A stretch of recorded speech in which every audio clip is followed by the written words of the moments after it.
CMSARA. We do stuff.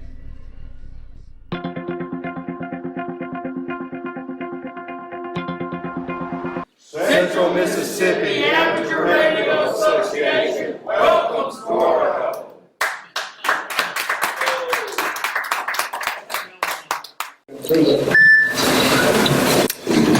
And good evening. How's it going? Well, we got the whole crew here. I'm sure we got a full house, about 40 people. It's hard to kind of see, I know, but I knew this what we're going to do.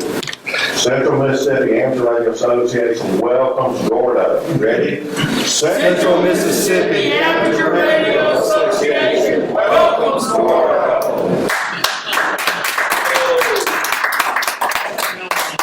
Good evening to the Central Mississippi Amateur Radio Association, and thanks for your dedication to emergency communications, which we're going to talk about tonight. And by the way, I looked up your weather, and off to your west, you've got a whole bunch of thunderstorms moving up the coast, but hopefully none will hit, and we'll be nice and clean for weather reporting later on tonight. First of all, I need to know who you are, but we're not going to go around the room and call for call signs and so on. If you would, on the count of three, would you please all blurt out your call sign as if this were a contest on 10 meters. Ready? 1, 2, 3. That is great. You Mississippians will put Californians to shame. Well, thanks so much for being here tonight. And we've got an exciting program of emergency and emergency communications and the Amateur Radio Emergency Service. And Rick Palm, K1 Charlie Echo from the ARES says good evening. And Mike Corey, W5MPC, the Emergency Preparedness Manager of the league, says that Amateur Radio Emergency Service, not an organization, but a volunteer program of the American Radio Relay League for registering our qualifications and our equipment for public service when disasters strike. And that is why many of you are here tonight in this room to better understand our role in an emergency. And you never know when emergencies are going to hit, and you've got to handle some traffic. For instance, this traffic that came out of a little island called Catalina in California. Tango Shelter Delta. Fire is spreading over the country club drive rapidly. 5 homes are in immediate danger. We need evacuation now of these homes. Wow, he sounded pretty casual, but you can imagine with fire spreading to homes. Copy that. Be advised that the sheriff's dispatch is activating the CERT team at this time for the evacuations, and the water company has been notified. Also, Public Works. Now that's interesting, the CERT team. Well, I don't know about your CERT operation in your particular state, but I know nationally CERT teams play an important role in managing their neighborhood communications. Did you know, and your district emergency communicator likely knows, that CERT has actual training that may be given to CERT teams as a group for emergency communications and working with ham radio operators. Not many CERT members are hams, but more and more are getting into it. And it's good to know that now CERT has as much training to get them well acquainted with using those little FRS or GMRS radios. Well, we've got a lot of training ahead of us, too, and thanks to the relationship of the American Radio Relay League and FEMA, we now have more and more programs that are being offered for training as emergency communications. And many of us that go way back in the early days remember this course, EC001, that is now combined to be a full-fledged communications course. offered by the American Radio Relay League. Find out more about that important course. Also, find out more about training. FEMA, the ICS 100, 200, 700, and 800. Yeah, I know exactly what you're thinking. You know, I've got to sit at home and pore over these courses and then take an examination, and it's multiple choice and it's a job. Well, it is, but you know, I've taken all four and I've really picked up some important points as an emergency communicator for our cities out here in Southern California. And you're lucky where you are in Mississippi, because I understand that many of the served agencies embrace ham radio operators. Let me be frank, here on the west coast of the United States, there are some cities that see the merits of ham radio volunteers, and they use this a lot. But then there are cities very close to where I am right now tonight that said, you know, hams, stand by and we'll call you if we need. And you know they're never ever going to call. So we as a group need to figure out how we can continue to be prepared for the big one, not get in the way of the local police or fire, but be able to serve our community as an ARES emergency responder. Because this fire that was on Catalina Island really used both CERT as well as ARES volunteers. Take a listen. Break. 4 homes on a country club in Gulf and Flames. We require further resources, and we still have no water pressure at this time. Carroll County Fire copy. Resources from the original fire ground are being redeployed to those areas. Helicopters are incoming to make water drops on those structures. So, wow, you never know when your emergency skills are going to be put to use. And of course, your Central Amateur Radio Association, I love your motto, we do stuff. Well, I'll go along with that motto, we do stuff, and that is you gotta have stuff that you can work in an emergency or disaster preparedness, or as what has been indicated by the American Radio Relay League, public service. In fact, about a year ago, Mike Corey was indicating that it might be a good name for an ARES volunteer as public service operator, as opposed to an emergency communications operator. Wow. As you know, I objected, saying that emergency, part 97.1, that's what we live for as ham radio operators, is one of our roles in serving our community. Certainly, public service is great training for us, but don't strip away that word emergency communications, because like you, we live to be able to, in an emergency, bring our gear together and be able to serve our community. So, top on the list is training.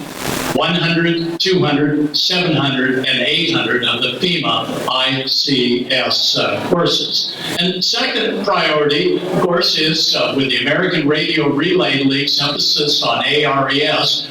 Read each month the QST 1 page, sometimes 2 pages from Rick Palm that talks about what's happening with FEMA and the use of ham radio operators in an emergency. And many times you'll have opportunities to not only use a small handheld radio in an emergency, but high frequency. So let me ask you, if we can have a show of hands, how many of you, beside 2 meters and 440, which are extremely important for local comms, how many of you also operate on HF, high frequency? Oh, wow, that is terrific. Okay, thank you. That's a good showing, because when Katrina hit, it was high frequency that brought in these reports. Listen carefully. It's amazing what we'll hear. Roger, we had about 3 inches of rain since last night. About 3 inches of rain since last night. We don't have any electricity. The whole block is out. And the winds I'm estimating were gusting up over 50. We have broken furniture lying around, and I wanted to say on that 29. So as you can can see, that emergency communicator was getting good information out to their served agency and likely to another ham at the Emergency Operations Center. So even in widespread emergencies like that, ham radio makes a difference. But before we go to HF, let's talk about VHF and UHF. Show of hands, how many have a 2-meter 440 handheld? Yeah, you've all got it. Well, sure we do. And the handheld scene has changed dramatically in the last year and a half when handhelds started coming in from China that were Part 90 type accepted. We can certainly use a Part 90 radio on ham frequencies. We can only figure out how to unlock them. And we had Chinese handhelds that were small, but quite usable and good quality. We had Chinese handhelds that you couldn't even read the name out loud of the handheld. We had some marketed by one USA manufacturer, PowerWorks, and this was quite a nice handheld.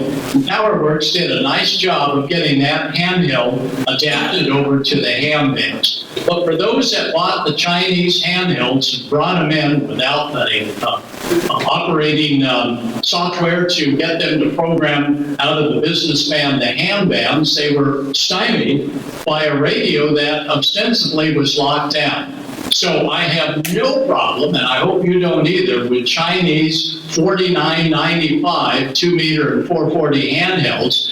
But your organization should have one person on scene, maybe two, with a computer that each meeting will program up that Chinese handheld, whether it's a Baofeng, a Wing Wang, a Pol Wing, or a Ying Yong, get it programmed with 20 or 30 channels with several channels set aside for emergency comms. And that's a great way to offer a brand new ham, a good way to get into ham radio inexpensively. But for heaven's sake, get them programmed, because a ham bringing in a Chinese handheld without knowing repeater splits, offset, subaudible tone, this is going to go into the trash bucket soon, and we'll lose track of that new valuable resource as a ham operator. The major manufacturers have done a great job of supporting emergency communicators.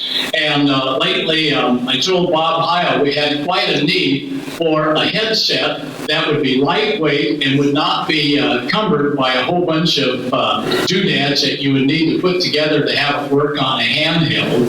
And he came up with one for Kenwood, one for Yaesu, one for ICOM, and we found out that the Kenwood one works quite nicely on the very popular Baofeng as well as some of the Wushan radios. So it's just one headset, extremely lightweight. It has a noise-canceling microphone, which is absolutely critical if you do any communications in the wind. And it simply, with just the one cord, plugs into your handheld, and you're ready to go on the air. It is push to talk, and needless to say, for those of you that may have one of the Chinese handhelds with Vox, I don't recommend using Vox on a headset, because you never know what you might be saying without realizing you're on the air. So Heil did a good job with this particular headset, specifically for the small handheld radio and the radio operator. I like this headset. This is great. I mean, you'll look like master communicator when you roll in with a headset like this. This one comes again from Heil Sound. But this headset is not usable. Bob's probably going to kill me for saying this. It's not usable on a small VHF, UHF mobile rig because, let's see. I think we're okay. The headset is not usable because of one reason on VHF and UHF. Yeah, you can get the right plugs to fit an ICOM, Kenwood, Yaesu, or any of the other VHF, UHF radios, and it'll transmit fine. But when you put this over your ear and try and talk, you can't hear yourself.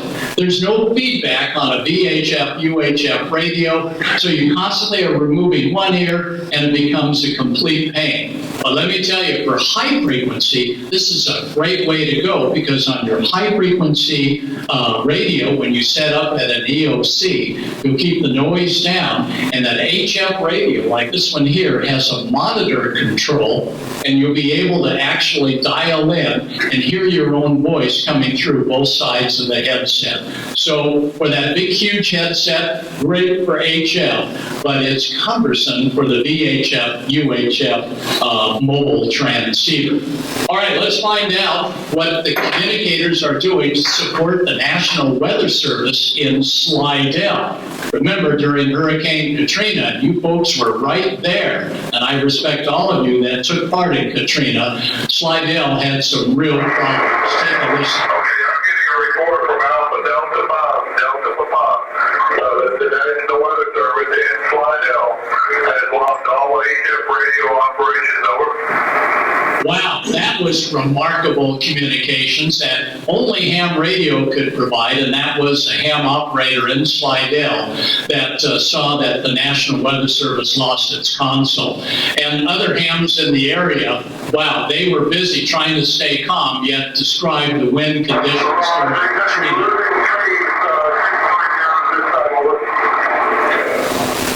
Losing trees in Katrina, you bet. After the hurricane had passed through and wiped out certainly your sections of Mississippi along the coastline, everybody thought, at least out here on the West Coast, that New Orleans was spared, until this one ham came up the next morning. New Orleans is shut down. New Orleans has got major destruction, and they've got the roof off the Superdome. They've got water in the business district. They've got, you probably know better from the national TV coverage than we do. We have no TV. All we have are those ham radio operators that are on the air when everything goes off. And that's an important thing to do, is to be prepared at your home QTH. So when the power goes off, you're still on the air. And last week for my Ham Nation podcast, just as we were going on, the power went off. And I thought, oh my gosh. But I knew I had battery backup and 110 to get this computer back up. But guess what I forgot? When the power went off in half our city, it also took out the internet links, so all of the internet was down and out as well. Bob Heil would have survived because he does it via X-Side, and that is through a satellite. But my wired internet, I was off the air, so you never know. Latest technology for those hams that want to stay on the air, portable or mobile for some time, is lithium iron phosphate. This is a 24 amp hour rated battery. It weighs about, I don't know, maybe 4 pounds, and it's got the Anderson connections, and it's a great way to go. This one is from Shorai, and when I called Shorai, asking them some questions about recharging and so on, I was surprised that the main man up in Silicon Valley said, well, we really don't recommend it, but only for a specific use of starting a motorcycle or whatever. Wow, well, that was pretty interesting. So another company called, here it is, Biennial Power, B-I-O-E-N-N-O. Biennial Power came on scene and says, hams work for you. In fact, there's hams that work, I guess, with a company. Look at all of the different battery sizes they have. Yep, these are expensive, anywhere from $175 to $225. But let me tell you, as an emergency communicator, I'd much rather be lugging this up to a hilltop to maintain comms than a motorcycle lead acid battery. Again, this is just, they're so lightweight, this probably weighs about 3 pounds, 24 amp hours, and it goes. So if you're thinking of a lithium iron phosphate, not lithium ion, but lithium iron, be thinking of Biennial Power. And let me, hang on. biennial, Bravo, I spell Bravo, India, Oscar, Echo, November, November, Oscar, biennial, second word, power. Google them and tell them you're from Mississippi and Gordo sent you. They'll take good care of you. On your handhelds, we're still using conventional nickel cadmium, and I recommend for emergency communicators, you have one of these, and that is a battery pack that'll take AA cells. When I went back after, and it was about 2 or 3 days after Superstorm Sandy in New York City, I was operating for some time, and finally my power pack on the radio went dead, so I just dropped in these AA's, and I knew they were fresh because I just bought them, and it's a great way to go. So I encourage all of you, beside your nickel cadmium or lithium ion battery packs, which are great performers, have some backup battery trays, because you never know when your boss for the emergency is going to have you sticking there for a little longer and handling communications beyond what you were prepared for battery-wise.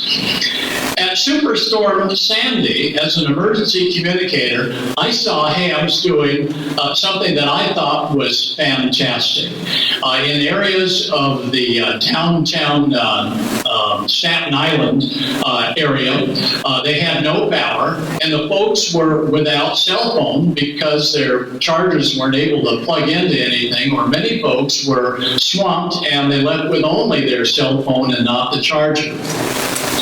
Enterprising hams came out with cell phone chargers for every major brand of cell phone, every minor brand of cell phone. They had jacks for everyone, and there was a long line just waiting for people to get charged up and come off the line. So that may be something that the Central Mississippi ARA may want to think about, and that is have 1 or 2 hams on your staff that are ready to provide charging power for those clients at a Red Cross shelter, or for those folks displaced at a feeding center that would really like to get a recharge on your phone. So think about that. That's a great way to go. And of course, you need a way of powering all that.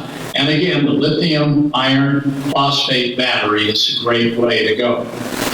And speaking of power, the Anderson connectors. We know that the Anderson connectors are the de facto ARES and the RACES, Radio Amateur Civil Emergency Service standard. So I encourage you to get a good Anderson connector box and regularly use the Anderson connectors. Regularly exercise them, because if you leave something plugged into the Anderson connection like this, and you're only passing 200 or 300 milliamps, that is 300 milliamps of current, less than a half an amp, you'll find that if it's exposed to any kind of wet outside air, and you got that down in Mississippi like we do up here in California, the Anderson connections after about a month will begin to develop a little bit of resistance. So you need to regularly use them by plugging them in and out to keep the Anderson connector big box going.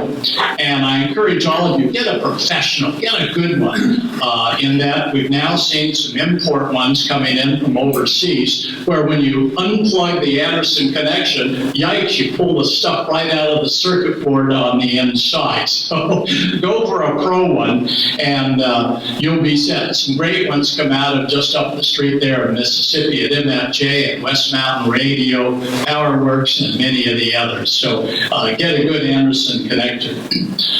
For those of you that are working digital modes, we've had great success, of course, with the ICOM D-Star, as well as Yaesu with their fusion technology. Kenwood is now coming out with DMR. Moto Turbo is out there. So a lot of digital modes, and I wish there was one radio that did them all, but it hasn't arrived yet. Even the commercial ones from Datron. Nope. They do one type of digital mode, but not all. I've talked to the manufacturers and they say, well, there'll be individual groups and there may or may not be compatibility. But I'm told at Dayton, how many folks going to Dayton? Let me see your hands. How many going to Dayton? Dayton Hamvention? Oh my goodness, you gotta go to Dayton. That's like Mecca. Gotta go to Mecca. Anyway, at Dayton in May, we're going to see, from what I understand, a DMR, a Fusion, and a D-Star radio, or radio compatible with those three modes, all rolled up in one. Well, maybe. I'll wait before I see it. All right, question time. How many of you have the real workhorse radio, the Yaesu FT60? How many have the FT? Oh, let's see, 1, 2, oh, good, yeah. That's a great radio. Until you pull accidentally the speaker mic plug halfway out. Anybody knows what happens when the speaker plug goes halfway out on the Yaesu on a headset? Yeah, you do. He knows. You accidentally go on the air. So be very cautious and have training that each and every radio with a headset has its unique quirks. And no matter whose headset you have, whether it's the wonderful Heil headsets or some of the other headsets, if that plug pulls out just one click, which it's easy to catch it, you go on transmit, and if you're wearing the headset, there's no red light that comes on in front of your face saying, you're on the air, partner, and it won't be until you feel this burning sensation on the side of your hip or the beep, beep, beep coming out of your headphone that you realize either the timeout timer saved the day or that your radio is about ready to burn a hole in your pants. Something to think about with each of these radios. ARES, how many folks use automatic position reporting system? Yeah, there's another great asset that we can provide to our served agencies, and that is the capability of automatic position reporting system. It's asking a lot for every one of your ARES team members to carry positioning equipment, but now that ICOM as well as Fusion are coming out with that capability onto the regular APRS network, we may have more capabilities of getting more of our members squawking their position during a public service event, which is great training, or during an actual disaster.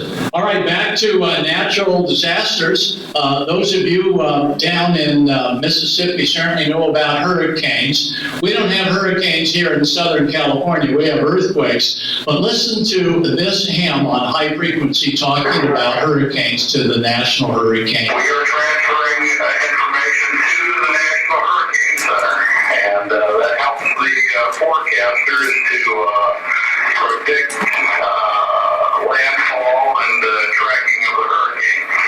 Okay, so with that said, are there any stations on the southwest coast of Florida that have hurricane strength winds? So high frequency is an important part of emergency communications and what we as ham radio operators may do. Now, not everybody is going to have their own little ICOM or Kenwood or Yaesu high frequency rig in a backpack, but a couple of you club members that are big on HF portable QRP work may want to consider that as just one more way that we can keep our clients in touch with, let's say, the outside world if you need to pass some important emergency traffic or health and welfare traffic that all folks are fine.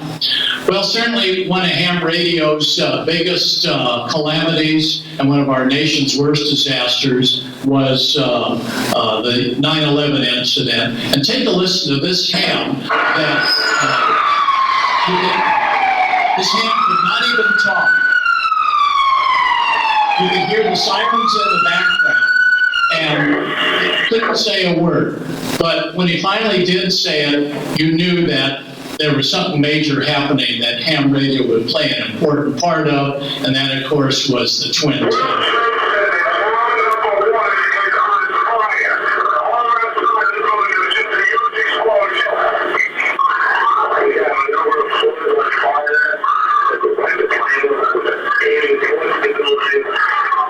Wow. Imagine handling that report that one of the twin towers is on fire with a plane. So you never know as an emergency communicator what our role is going to be. But one thing for sure, the training that we continuously need to get can be achieved both by taking computer courses, the 100, 200, 700, and 800 courses from FEMA. It can also be done by taking public service events. And I know one more bicycle ride, one more walk for the cure, one more jump for this, one more swim. Yep, but they are events that test us. And I tell you, every time I go out on a public service event, I go, yeah, I got this one covered. And then I'm out there and I realize I don't have it covered. I'm missing either this little doodad that goes on to that radio to connect it to the computer, or I'm missing something. So I keep track of those, and I regularly sign up for public service events, whether they be runs or whatevers, because I'm always learning to be a better communicator in an emergency. I must not take for granted that, hey, I got everything covered. My car has 105 antennas. It's got everything from 160 meters through 10 gigahertz. There ain't nothing that I can't do until I get on scene and realize that, oh yeah, there's a lot more I could have done had I regularly checked it out. So encourage all of you in Mississippi to regularly work your gear so when you are called out, you're ready to roll. Well, I've been doing the talking. I'm ready to do some listening. So if you have questions or if you have additions to make our emergency communications at either public service events or in the real thing more important to our served agency, I'd like to hear from you. We've got to close off the mic so I can hear you clearly, but let's go ahead and bring you on board now. And if you'll just give me your first name and call sign and state your message for all to hear, or if you don't mind, you can ask me a question as long as it doesn't stump me. So who is first? Who would like to be first on the mic? Hi, Gordo. My name is Mike, call sign WX5H. I've taken the AWL EC1 course. I just wanted to know what your thoughts are on whether ARES members should actually take that course or whether they can get it through practical experience. Certainly they're going to get, Mike, good to hear you. They're certainly going to get that course through experience. But you know, the EC 001 and 002, they've now combined them, and it's now it's about a 2 or a 3 day deal to get that emergency communications course. And from what I understand, people coming out of it, they go, ooh, boy, that was quite a course.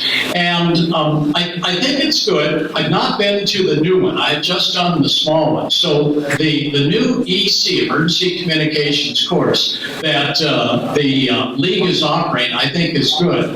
But I'm sort of amazed that after they graduate, they don't get like we used to get an ID card. They don't get like a statement of certification other than a paper one that they passed the test. I was sort of hoping they get like a rocker underneath their logo so we could identify those. So training is good, but it's quite an investment of time. But I encourage everybody to take certainly the FEMA courses, and certainly with the American Radio Relay League as the sponsor of ARES, to take that 2 day course. I think it's 2 to 2.5 days when it is offered in your area, and take it as a group. And that way you won't be alone all by yourself. So training is good, but you're absolutely correct. Nothing beats the real experience of getting out there, understanding the incident command system, understanding your responsibilities to never initiate comms that you might not have originated yourself, and to be a service to those needing comms. So who else has it? Hi there, young lady. How are you? I'm good. My name is Michelle. My call sign is Kilo Golf 5 Alpha Victor Tango, and I am the ARES net manager. Terrific. So I was wondering if you had any advice on running nets, either whether scheduled or emergency nets. Okay, and let me ask you first, are you doing this simplex or through a repeater? Over. We are doing it through a repeater. Okay, and that's terrific. Certainly repeater comms and rolling the net is good. And I encourage you to, beside just rolling the net, put in some sort of an addition to the net, such as tonight when we roll the net, we need to know how many curbs on your block have numbers painted on them. How many have those folks go out and do a quick look in their neighborhood, give them a little assignment, and then go ahead and roll the net. Do more than just call signs, because after weeks and weeks and months, it's like, oh yeah, I can get on this net at 20 past the hour, even though the net starts with announcements on the hour. Skip the announcements and just be there to say, WB6NOA, no traffic. That's no good. So make sure people tune in at the beginning of the net, and then what I recommend is say, ladies and gentlemen, the repeater is going off the air, and if you have a repeater controller, have them cycle it down, or say, ladies and gentlemen, we need to move to 146.550 simplex. We'll see you there. And you're going to see half of your team members get there quickly, and the remainder hopefully will be there shortly, and some that never make it there. So it's good training, but give them something to train each week, so it's not just another net, but one that will build on their operating their equipment at the house or in the field. Great, thank you. Thank you. Gordon, good evening. Mike, N5DU. Hi, Mike. Boy, I like your Mississippi accent. Yeah, we're blessed with a lot of that here, and a lot of people named Mike. A couple of questions for you. First of all, we have a lot of fairly recently licensed people in our group, and of course throughout the state. We have a lot of participation in our local VHF, UHF nets, and although a lot of the local hams have recently gotten HF privileges, or we see the ranks of those at least appear to be growing, our participation in our statewide HF emergency preparedness net is really kind of waning. I've served as a net controller for that net for quite a number of years, and participation is down a good bit. So the first question, do you have any thoughts on how to encourage participation in those HF nets? All right, we'll first start with the HF nets, and what I do is I like to encourage those hams taking part in HF nets to actually send back beside their call sign some sort of visual response to a question that you might ask, saying, what is the percentage of cloud cover, or how many trees don't have any more leaves on them after the windstorm last night. Anything, so they begin to say, this is not just a hello, I'm here, goodbye, but one that will build on a disaster preparedness. And then maybe once a month or so, have a special net where you're going to ask for them to get on the 2-meter band and make one call, or make a relay to another station, but create for that HF net something more than just call signs. And I like to precede the HF net with about 2 minutes of ham radio news, whether that's reporting the amount of solar flares we've had the day before, or reporting that in 2 days you're going to have a string of thunderstorms heading north just to the west side of Mississippi that you have tonight going on right now. But create some excitement so those net members feel that they're doing more than just giving their call sign. And we do a 40-meter net every morning. It's called the California Rescue ARES net, and we try and build in regularly activities for those net members to report on the next day. If nothing more than the type of equipment they're using, the antenna they're using, especially the antenna, because that lets other net members going, wow, no wonder he's got such a great signal. He's got a full-size loop wrapped around 17 palm trees. You get the idea. So So the antenna question is a good one. Now, your other question. Okay, thank you. Those are great thoughts, and I'm certainly going to pass those along to our net manager. The second question, recently, of course, we've been doing a lot of HF digital. We've recently had some HF digital testing going on, some drills, trying to build up interest in that locally. Can you maybe address how you see the HF digital playing into the emergency communications realm? All right. Certainly, digital comms is what more and more served agencies are swinging over to. I take part in United States Coast Guard auxiliary communications that have gone to not only MT63, but several other digital modes from FL Digi that one can download.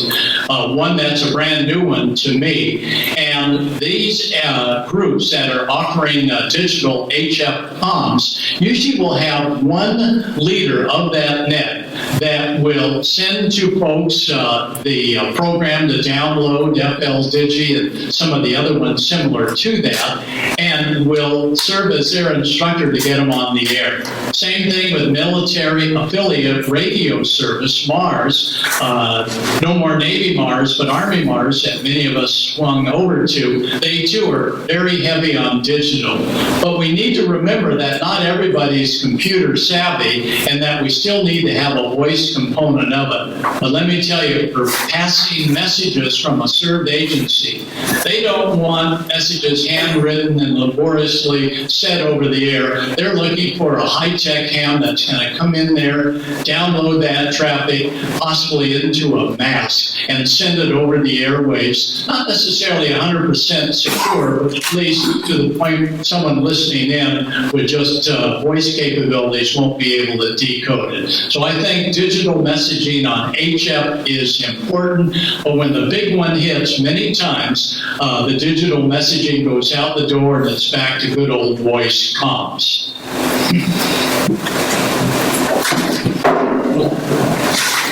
My chair tried to follow me over here. How are you? My name is Alan, Kilo Delta 5, Golf Mike Charlie. I work for the Mississippi Emergency Management Agency. I recently got my MARS license, but I don't know anything. And I'm working on my extra. I bought your book. But one of the things that we do, the state offers the emergency training, all the ICS courses, MCON. We have a MARS station in our EOC, and several people here in the room work it, and we do have disasters.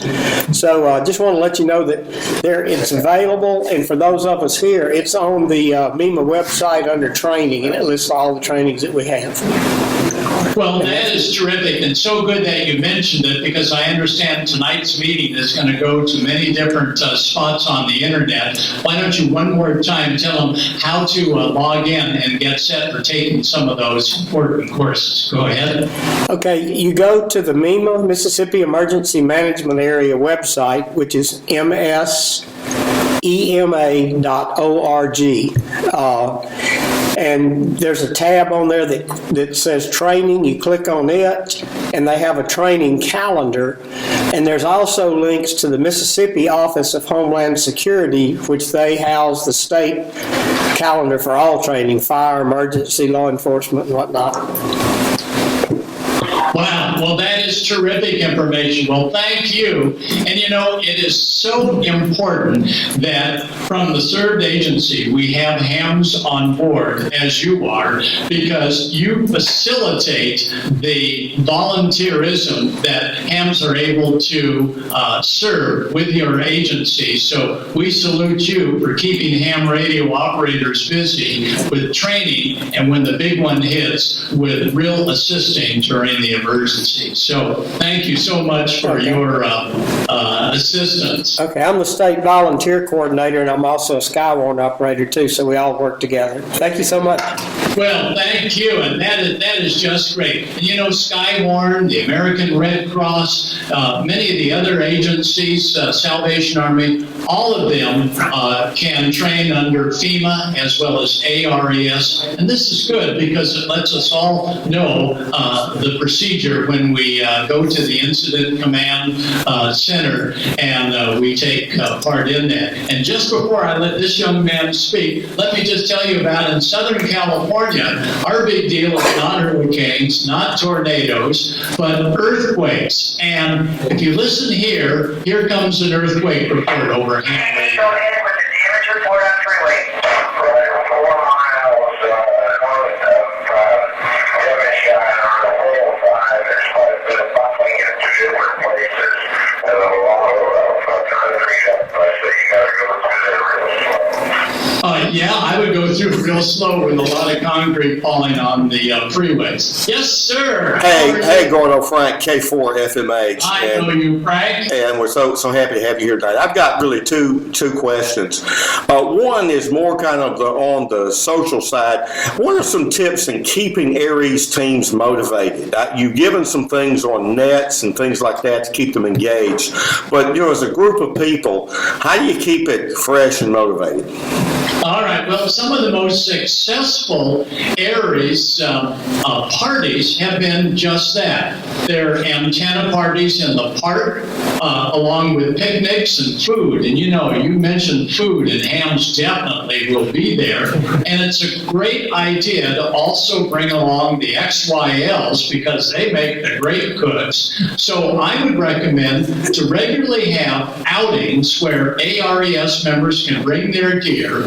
Most important, bring their XYL and their kids and have just fun operating events, whether it's building a coffee can, waterway ground plane, to putting up the strangest HF antenna, loading it with a cubic tuner, and telling the other station on the air that you're coming to them on an aluminum lawn chair, and they'll go, "You're what?"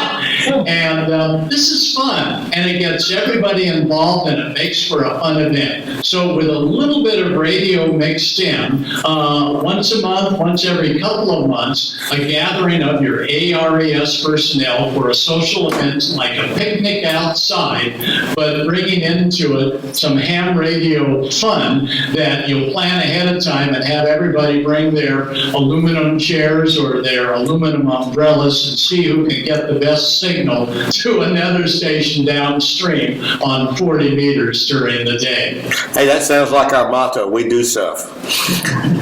Good. Okay, listen. All right, now, are you ready for your test?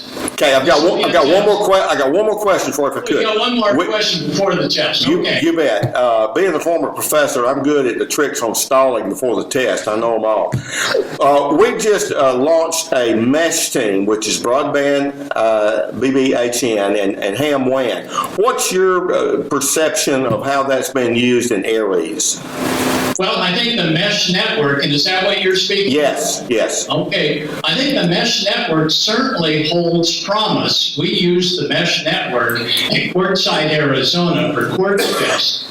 And we particularly posted on the mesh network some of the upcoming events, and we got everybody's attention by posting some of the prizes that were available to those hams whose call letters they can see on the screen. And believe me, we had a lot of folks in their motorhomes looking at the mesh network to learn more about whether or not they won one of the prizes. And then they said, I don't have any idea how this is happening, but I want to know more about it. And when we had the Mesh Network seminar around the fireside at Quartzsite, Arizona, it was packed. So show and tell really brings out the believer. Well, we actually had one of our members from Port Gibson, Mississippi, attend and visit with you at QuartzFest. He came back and gave a great report. So, okay, I guess it's time for you to give the test, Professor. All right, well, here's your test. Here's a ham radio operator, a lady operator.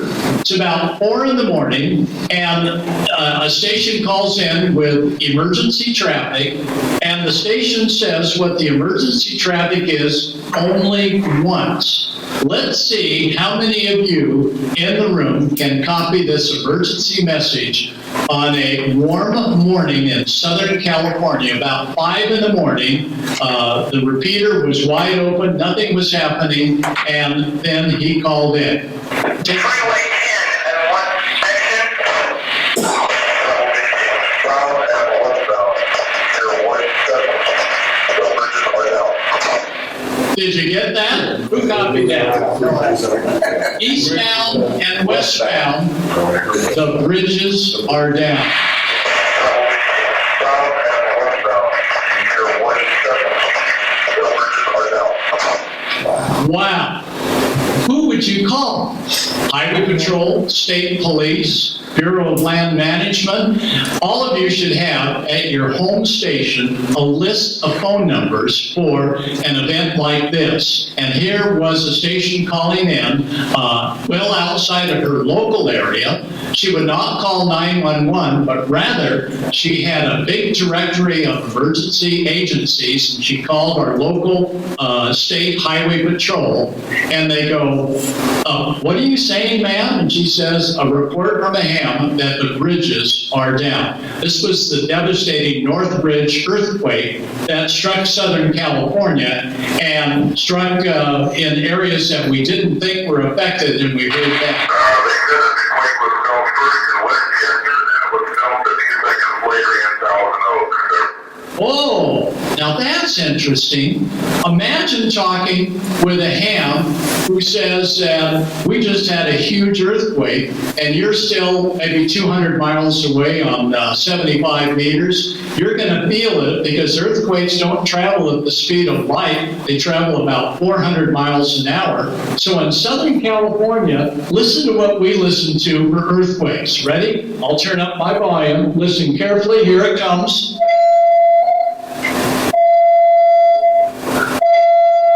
Hear that steady tone? Well, that's into a DSP speaker that filters the tone out. But as soon as we have earthquake activity, the tone warbles, and believe me, it comes through this radio room speaker loud and clear. So you never know what your job with an ARES team may entail, especially where you have common events for West Coast.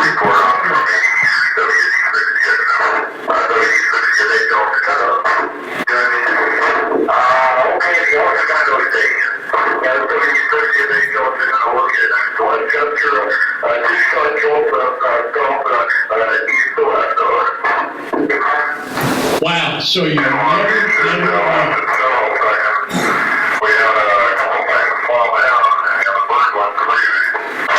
The bird went crazy. Well, you know, sometimes in an emergency, you need to sound relaxed because the other person that's encountering the devastation sometimes needs that reassuring feeling. So as a communicator, you must sound relaxed and say, okay, understand 29 people displaced, and not get real excited over the air because then that just raises attention. So as a communicator, we need to also pacify those other ham radio operators. All right, who has a couple of last-minute questions? Because in just a few minutes, I've got to start a emergency nets for public safety that we do here in California.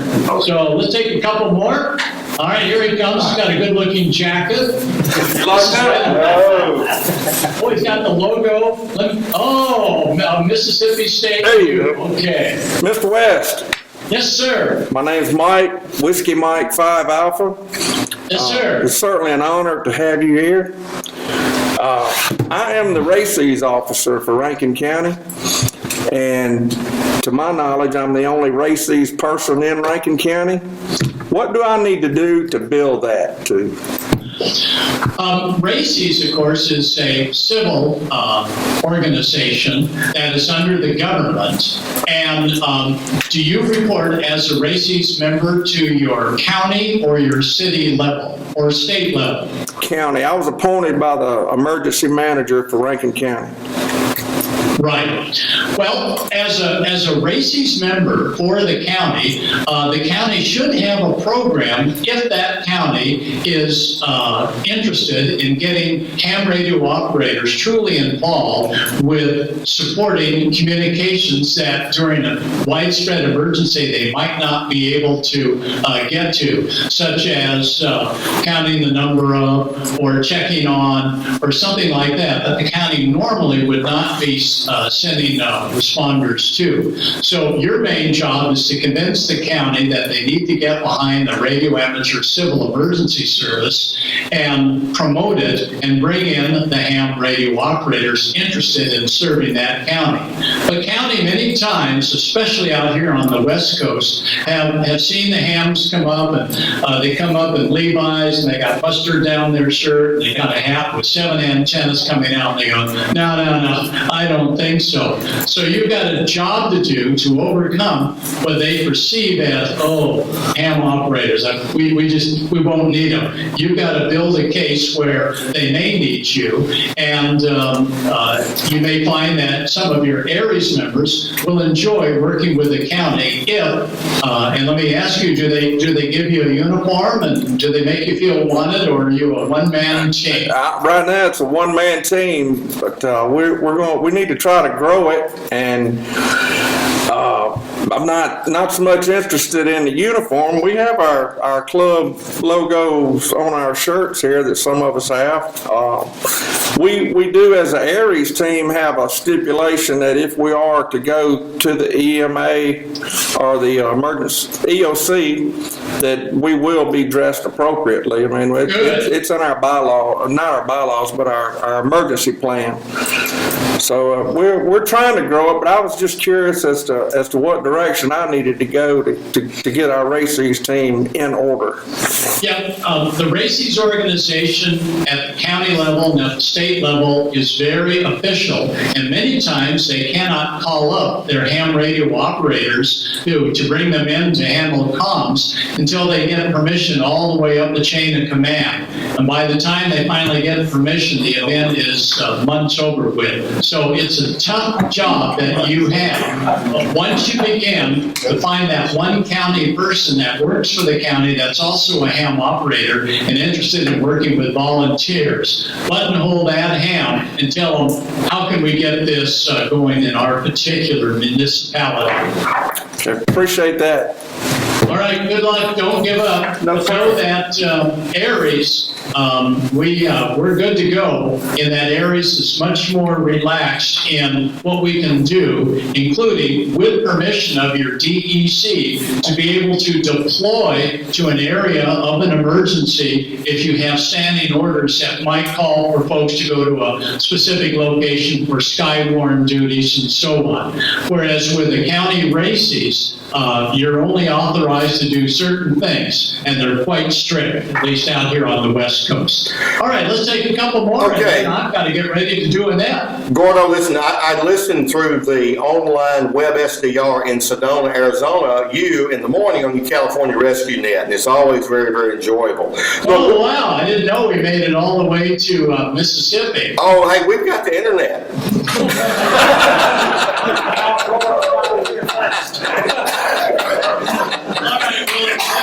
Goes down. Let's go for some long-haul propagation You bet. reporting in the midday. Listen, we want to thank you. I'll tell you what, tomorrow morning, we'll talk about our conversation tonight. I'll let them know that you are listening to them all the way in Mississippi. You bet. Listen, we won't keep you. We know you have to go. Listen, let's give Gordo a big round of applause.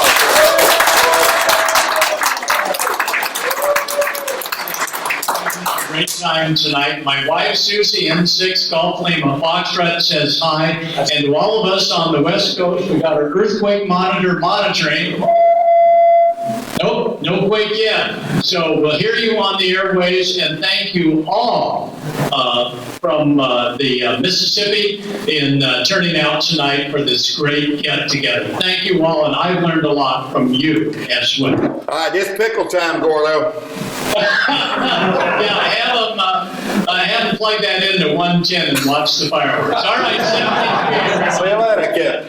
We're looking forward to seeing you at an upcoming convention, maybe in Huntsville. We'll be there. Thanks. Okay, 73. 7-3. Last night I had the pleasure of working with the Central Mississippi Amateur Radio Association via Skype, and I was pleased to hear that they tune us in regularly on this net, not direct over the airways, but via streaming internet. So for those of you on this net, do know that we're heard all over the country. I've had reports from New York City, from Boston, from Florida. So this net has become the focus of the streaming internet, and whoever is streaming us on the internet, that is fine with us. We thank you for your effort. The Central Mississippi Amateur Radio Association with Frank K4 FMH